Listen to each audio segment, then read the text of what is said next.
Excellent dimanche à toutes et à tous et bienvenue à cette grande édition du journal à la langue française. Vous êtes en compagnie de Patrick Nilidandi. Tout de suite, l'essentiel de l'actualité. Les jeunes enfants indiquent que les différents espaces protégés qu'ils visitent un peu partout sur le territoire national leur permettent de comprendre l'importance et la responsabilité qui est la leur dans la préservation de l'environnement. Suivant ce reportage de Kassim Issouf. Des jeunes enfants de l'école primaire, curieux de connaître la nature, qui regorge de biodiversité, ont visité l'espace protégé Omosambi Village dans la ville de Kigali.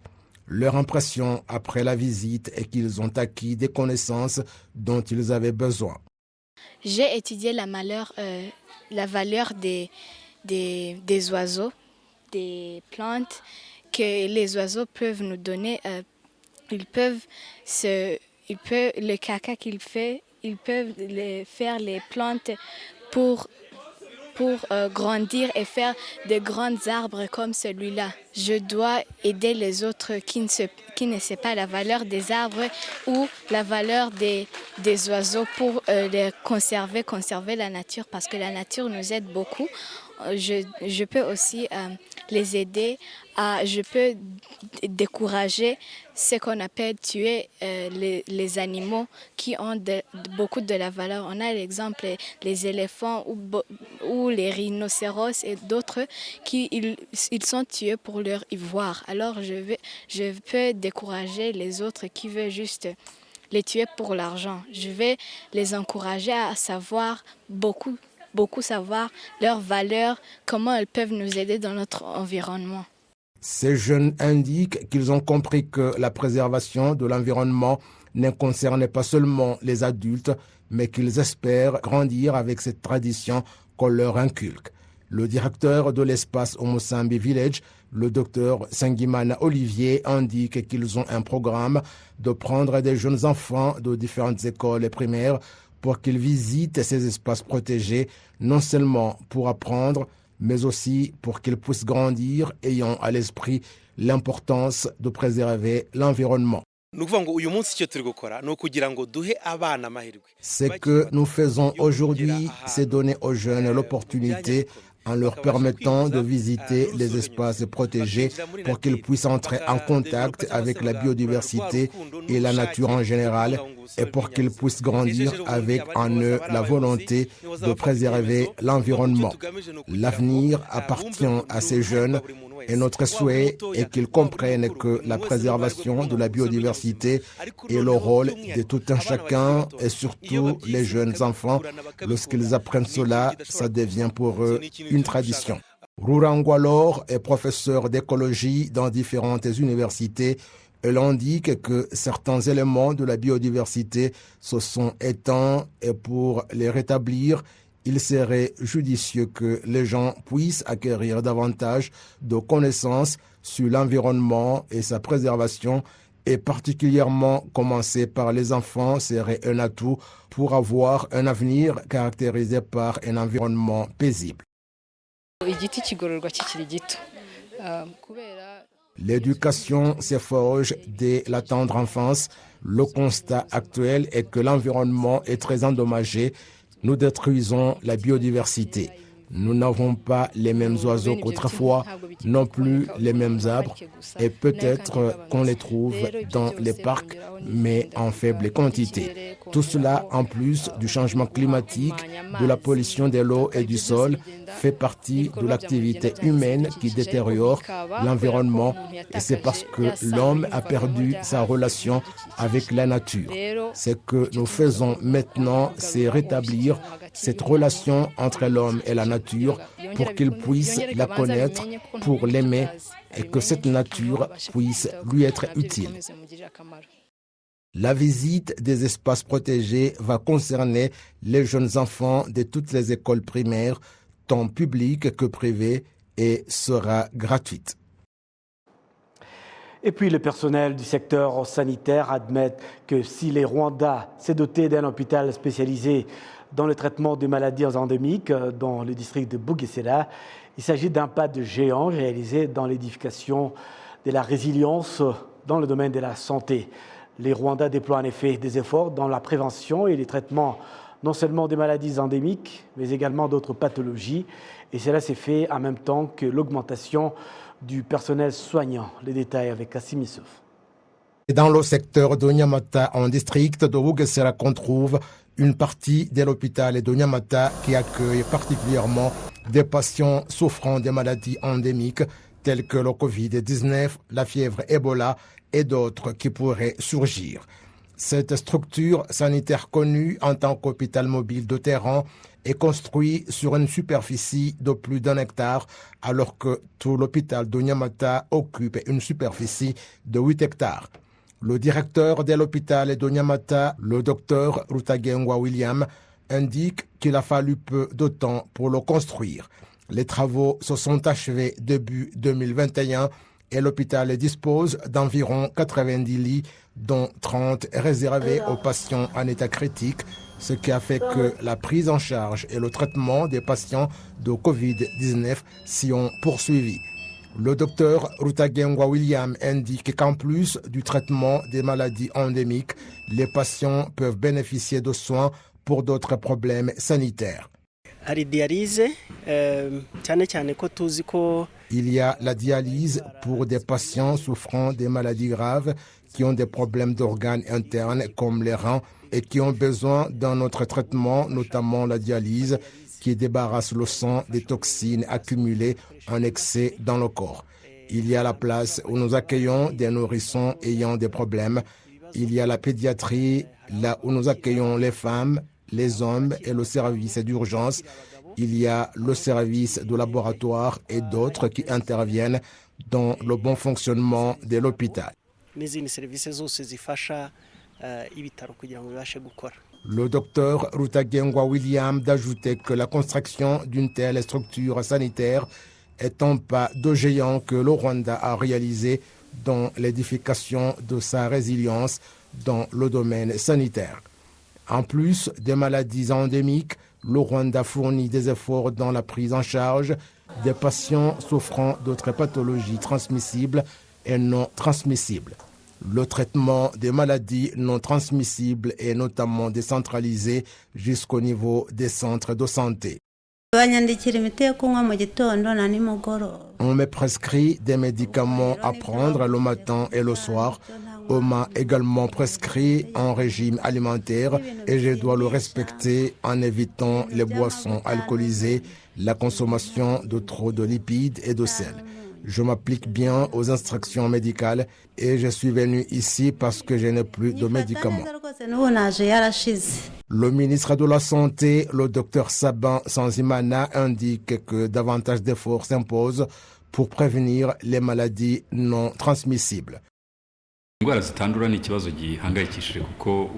Les maladies non transmissibles sont un problème préoccupant parce que si l'on considère les morts qui surviennent dans le monde, surtout en Afrique, plus de la moitié sont dues aux maladies non transmissibles, surtout les maladies cardiaques, des cancers qui attaquent différents organes du corps.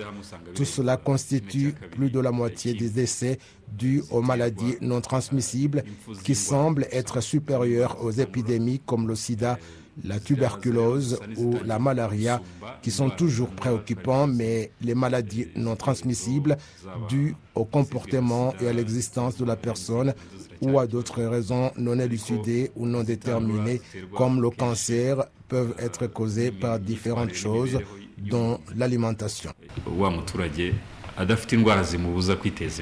Le ministère de la Santé indique que la prévention et le traitement des maladies, lorsqu'elles surviennent, doit se faire en même temps que l'augmentation du personnel sanitaire et du matériel, tout comme faire comprendre à la population l'importance de souscrire à l'assurance maladie qui pourrait les aider en cas de besoin.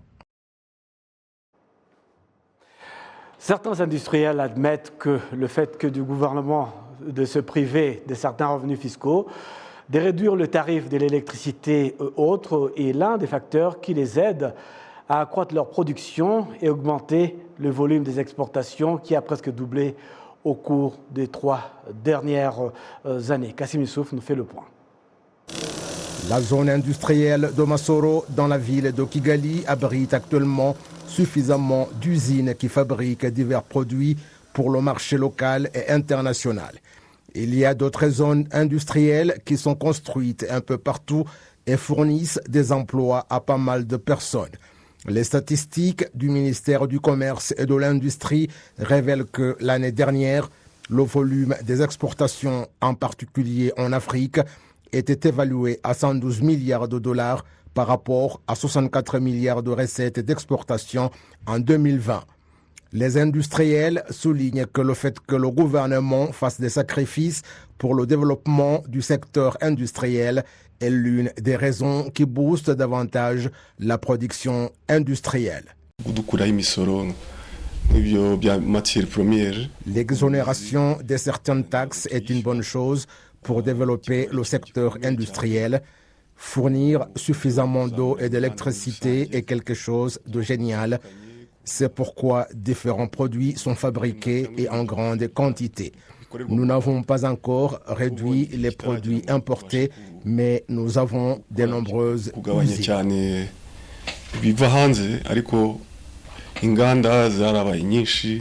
La première résolution du dialogue au Mushikiwano tenue en décembre 2016 stipulait que le pays devrait fournir davantage d'efforts dans le processus d'autosuffisance.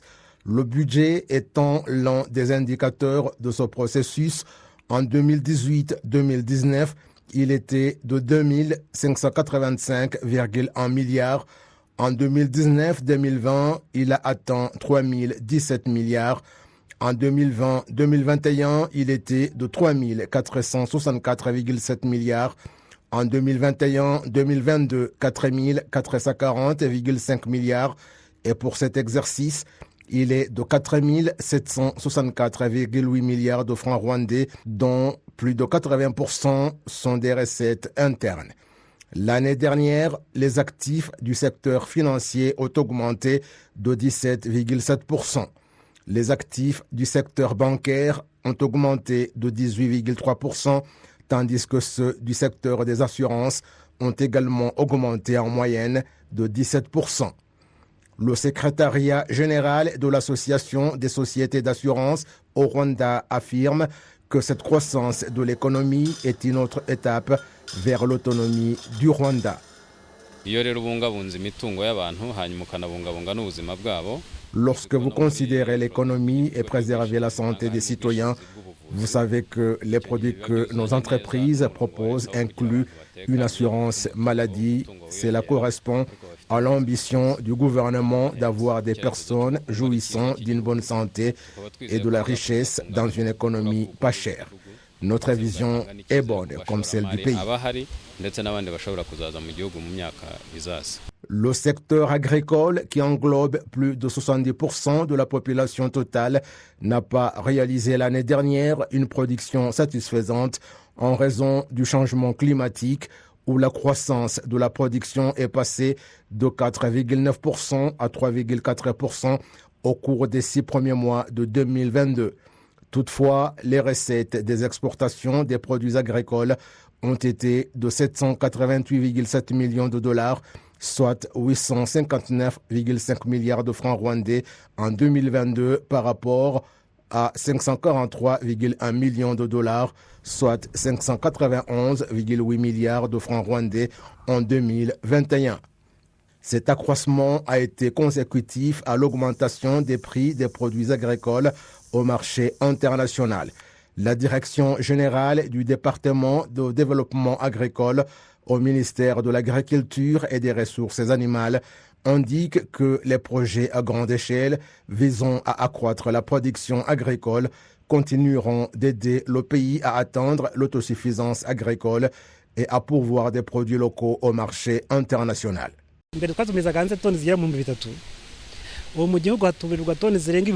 Nous importions 3000 tonnes et maintenant nous produisons localement 8000. Au Rwanda, nous produisons plus de semences que nous n'en importons pas. En partenariat avec le gouvernement, Nous voulons que nos entrepreneurs commencent à exporter pour que notre pays ait une industrie dans le domaine des semences. Nous avons ces grands projets qui aideront les agriculteurs à accroître la production. Selon l'Institut national des statistiques, le taux de croissance démographique est de 2,5% chaque année, ce qui nécessite davantage d'efforts pour augmenter la production alimentaire, la production industrielle et la création d'emplois pour que la population ait une vie meilleure.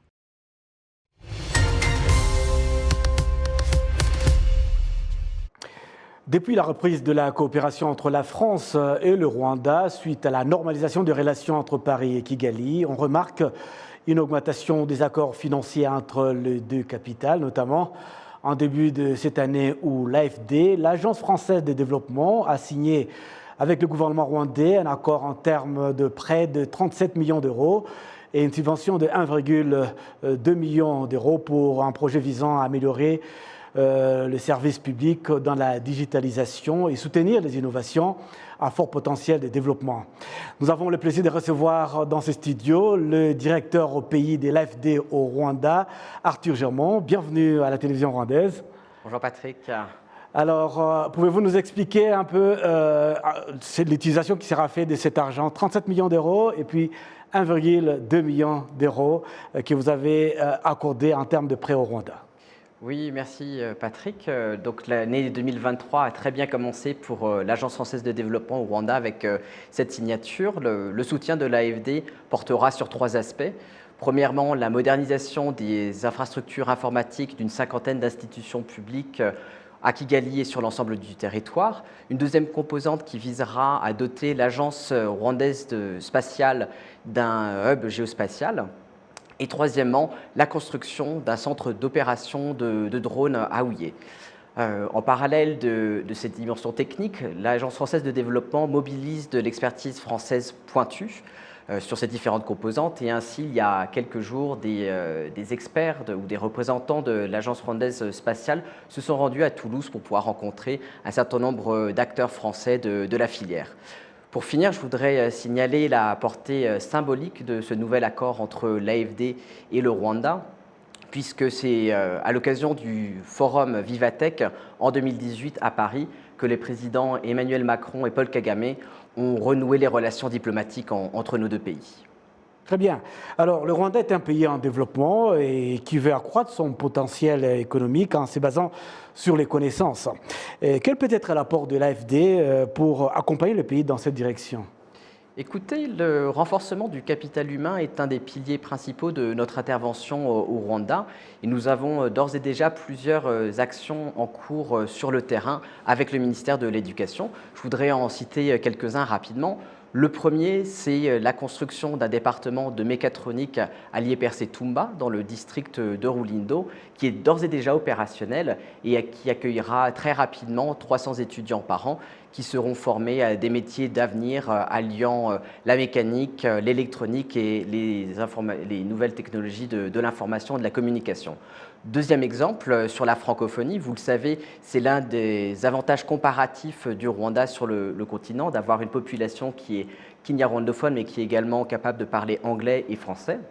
Et le soutien de l'AFD auprès du ministère de l'Éducation va porter sur la mise en œuvre du plan national pour l'enseignement et l'apprentissage du français, qui verra la formation de plus de 2000 enseignants et professeurs, ainsi que la création de 90 écoles pilotes sur l'ensemble du territoire, qui seront dotées de centres de ressources et de clubs de français pour permettre la pratique du français en dehors des salles de classe.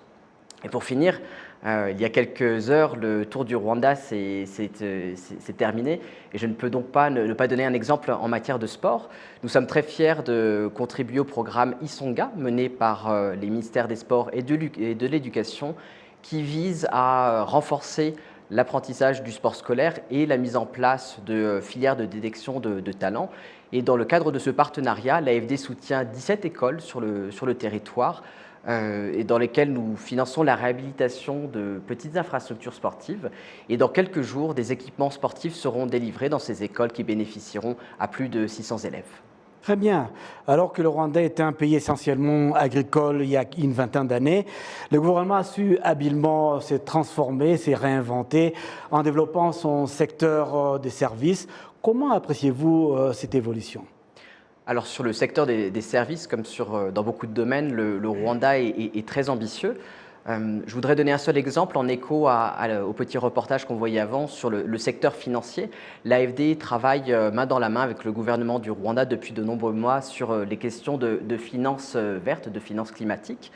Ainsi, en novembre dernier, notre directeur général, Rémi Rioux, était avec le président Paul Kagame à Sharm el-Sheikh, en Égypte, pour le lancement d'Ireme Invest. Alors, Ireme Invest, qu'est-ce que c'est? C'est un fonds de soutien au secteur privé qui va être géré par la BRD, la Banque rwandaise de développement, et le FONERWA, le Fonds vert pour le Rwanda, pour permettre d'accompagner la transition verte du secteur privé rwandais. Deuxième exemple, en ce moment même, nous avons plusieurs experts français qui réfléchissent avec la Banque centrale et toute l'industrie financière rwandaise à Kigali et dans les territoires à la mise en place d'un cadre qui soit plus incitatif pour attirer plus de capitaux en matière de finances climat.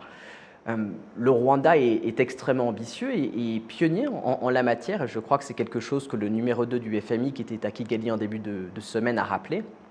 Et nous sommes pleinement confiants à l'AFD sur le fait que le Rwanda sera à la hauteur de ses ambitions et que le Rwanda en ressortira grandi, plus fort vis-à-vis de la principale menace qui pèse sur nous tous, à savoir le changement climatique.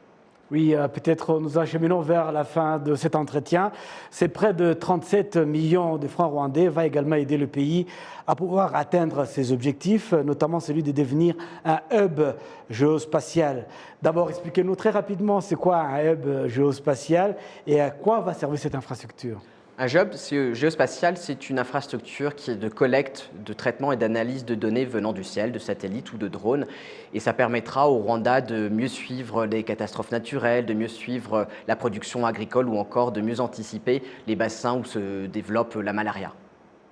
Et la toute dernière question, pouvez-vous rappeler un peu aux téléspectateurs, en 2021, le directeur général de l'AFD, M. Rémi Rioux, en visite au Rwanda, avait annoncé que la France allait donc débloquer 500 millions d'euros pour le Rwanda. Comment ces fonds vont être décaissés et sur quelle période? Alors c'est même le président Emmanuel Macron qui avait fait cette annonce, et donc ces 500 millions d'euros qui portent sur la période 2019-2023 seront déployés auprès d'institutions publiques, d'institutions financières comme la BRD ou la Bank of Kigali, ainsi que des collectivités territoriales. Et nous lancerons par exemple dans quelques jours un programme de réhabilitation de quartiers précaires et de logements à bas coût dans la ville de Kigali. Donc, ces 500 millions d'euros seront intégralement engagés d'ici à la fin de l'année. La France tiendra ses promesses. Merci beaucoup, Monsieur Arthur Germand, d'avoir accepté de répondre à notre invitation et restez avec nous pour découvrir justement le Tour du Rwanda, la finale, juste après ces génériques. Merci Patrick. Voilà tout pour l'actualité de ce dimanche. Excellente suite des programmes sur la télévision rwandaise.